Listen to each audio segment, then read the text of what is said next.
We've all had it drilled into us that saving money is the absolute key to a secure future. But what if that very discipline, that thing we're so proud of, is actually making us feel, well, poor? In this explainer, we're going to unpack a fascinating personal journey that completely flips that idea on its head. So, it all starts with this really powerful, deeply held belief. The author here saw extreme saving not just as, a good habit, but as the absolute peak of financial virtue.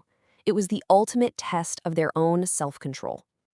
But what does a life that's totally dedicated to that kind of discipline really look like day to day? Well, that brings us to what's called the discipline trap. On the surface, these seem like pretty small, totally responsible sacrifices, right?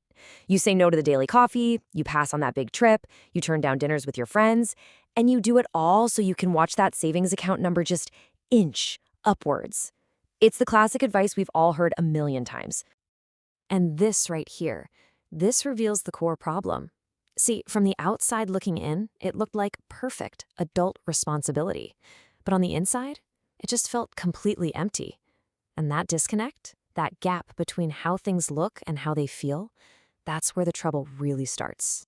So you've got this disciplined, responsible life that's starting to feel really hollow. And that feeling, it eventually led to this critical moment, a single question that began to unravel this entire mindset. And to push through that feeling of emptiness, there were justifications. You know how it is. The story we tell ourselves was, hey, I'm being smart, I'm just preparing for the future.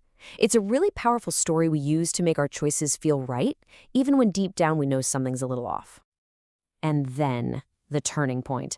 It wasn't some financial spreadsheet or a piece of advice that sparked the change. Nope, it was just a quiet, nagging thought late one night. And there it is, the big one, the question that changes everything. After doing everything right by the old rulebook, the end result wasn't a feeling of wealth or security, it was a feeling of poverty. That single question, why, that's what kicked this whole transformation into gear. You see, trying to answer that one question led to a pretty shocking realization. This whole strategy wasn't building wealth at all. It was actually building walls. This led to a totally new definition of what it means to be poor. It's not about the number in your bank account. It's about how limited, how small your life feels. You can have a really healthy savings account and still be living in a kind of poverty if your world just feels completely restricted. And here's the core diagnosis. Without a clear goal, without a purpose for growth, for experiences, for learning, all that saving wasn't discipline. It was just fear. Fear of spending money, fear of taking a risk, and honestly, a fear of really living. And that fear, it was building actual walls. Not out of bricks, but walls around the most essential parts of a full life. Walling off time that could be spent on new experiences, walling off the curiosity to learn new things, and walling off opportunities for real personal and professional growth. So the solution then wasn't just about making more money. It was about asking totally different, better questions. It was about shifting from that passive, fear-based mindset to an active, growth-oriented one. So instead of just asking, am I saving enough money? The question became this: is this action right now helping me grow as a person, or is it just helping me hide from the world? Is it a way to avoid risk and just stay in my comfort zone? And here's another really powerful one. This question forces you to be brutally honest about the real cost of always playing it safe. Is all this focus on tomorrow actually protecting your future, or is it just a good excuse to postpone living your life today?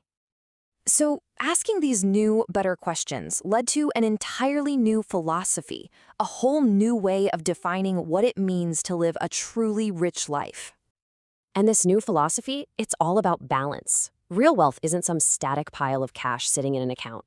It's a dynamic process. It means, saving for security, of course, but it also means intentionally spending on the assets that truly make you wealthier over time.